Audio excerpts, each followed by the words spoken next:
What is the worst and dumbest conspiracy theory? The one that states that Middle Age never happened and that 800 Y of history were just invented by the Vatican. It is actually funny how much work was done to prove this theory. My favorite part about that theory is that, sure, you probably don't have many primary sources in Europe while they're recovering from civilizational collapse. The only problem is how you just have to ignore the rest of the world for that period.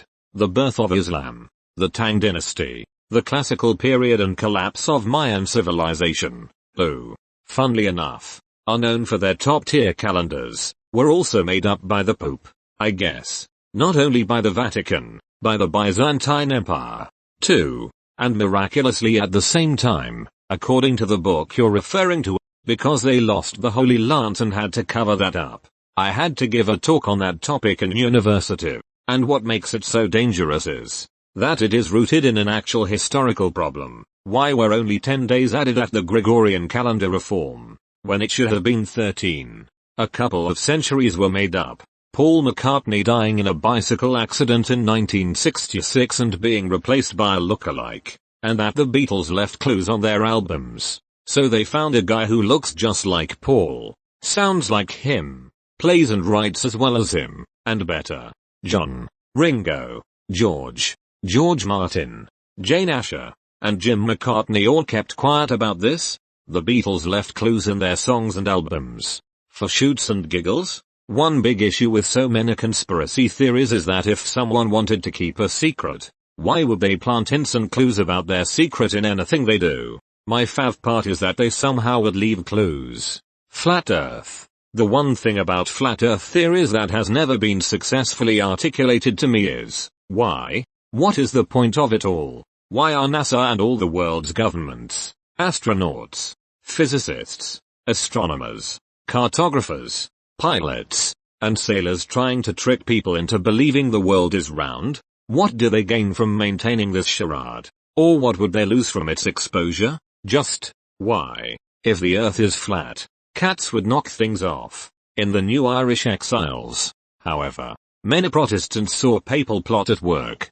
According to Conspiracy Theories in American History, an encyclopedia, some Protestants feared the Pope and his army would land in the United States, overthrow the government and establish a new Vatican in Cincinnati. They believed the Irish would impose the Catholic canon as the law of the land. History. The idea that Irish immigrants were agents of the Pope working to establish a third Rome in Cincinnati is just hilarious to me. The funniest part to me is Cincinnati LOL, NYC, LA, or Chicago make obvious sense. Baltimore and Boston are huge Catholic cities, but Cincinnati, just LOL.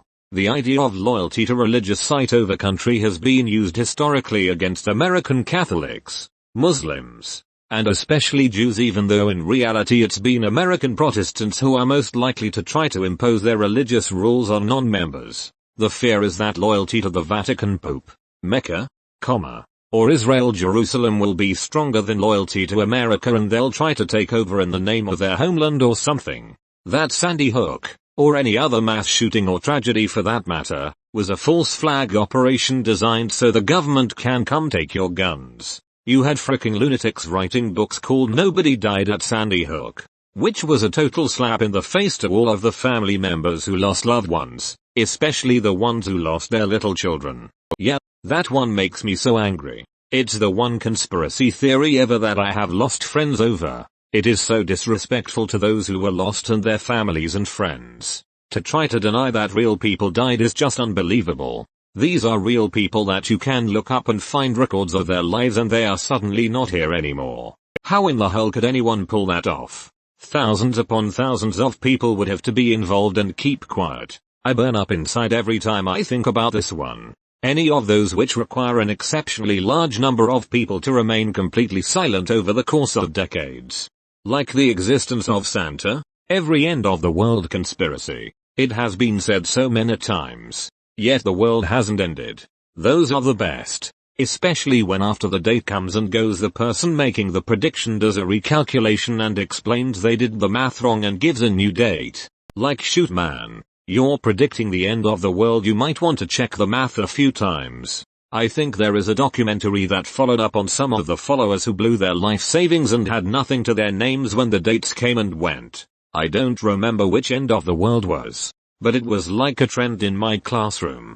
We were talking about it, and my teacher, who was there listening, holy crap, I laughed so hard, and all the classroom did it too. It was great. There's a child sex ring on Mars. The hell? What I find stupidest about this conspiracy is that everyone I've spoken to who believes it agrees that a child aged between 1 and 10 would be kidnapped and kept on Mars for decades. Then decades later that child is still being used as a child sex slave. So, like, these kids are kids forever? Or is it a 45-50-year-old child? So a 10-year is kept in an underground mine on Mars for decades and then used as a child sex slave? So they're talking about 35-year-olds being used as child sex slaves. I just feel that the people who believe this are so stupid they don't understand the basics of the words they're saying or how illogical these things are. That Jews have secret space lasers. Jew here.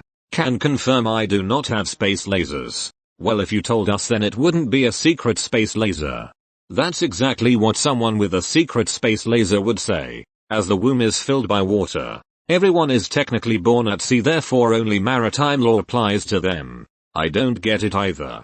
But it's not filled with water, sure. It's mostly composed of water, but it is not water otherwise. We ourselves are water. So they would claim a gallon of water is a sea? If I stand in a puddle I'm at sea? When I take a bath I'm at sea. I think if it can't float a vessel the size of a cargo ship, then it ain't a sea. Humpty Dumpty didn't fall, he was pushed. I'll raise you one. Nowhere in the poem does it state he's an egg. Where does this agreed upon him being an egg come from? By Woody. Chemtrails.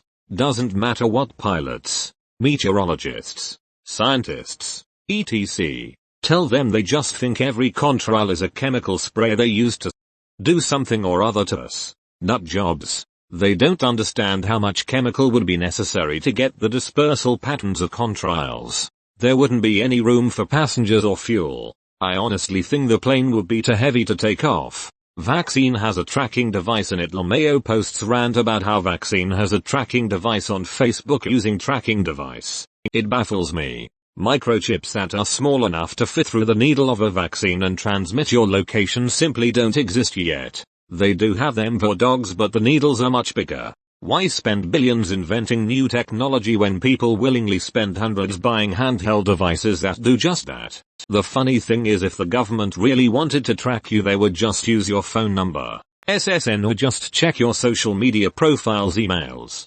Celebrities are reptiles wearing a disguise. A few years ago a lot of conspiracy theorists believed that celebrities and world leaders were a part of an organization of lizard people disguised as humans with plans to take over the world. There were so many videos of people analyzing iron tongue movements of famous people as proof that they were lizards. Seems like V made a pretty big impression on some people back in the 80s. Also that Michelle Obama is a man. Or a trans woman. Making President Obama gay. The only argument I saw was that she had broad shoulders. Intellect 100. Andy Kaufman faked his death in the 80s and assumed the identity of then eccentric billionaire Donald Trump. Donald Trump was at the peak of his career and wanting to retire, and they conspired for him to vanish from public view so Kaufman could take on what he would consider his magnum opus. Kaufman, as Trump, began saying more and more outlandish things. His business ventures went sideways. He started a television show where he fired people with his kids, and the real estate mogul even began selling steaks. Andy Kaufman is truly a master of acting. At least they're around the same age. Also, then eccentric? Never heard that one. Not as crazy as it should be. My dad is convinced that coronavirus doesn't exist. Like all the people that died from it would have died anyways and there isn't a virus involved.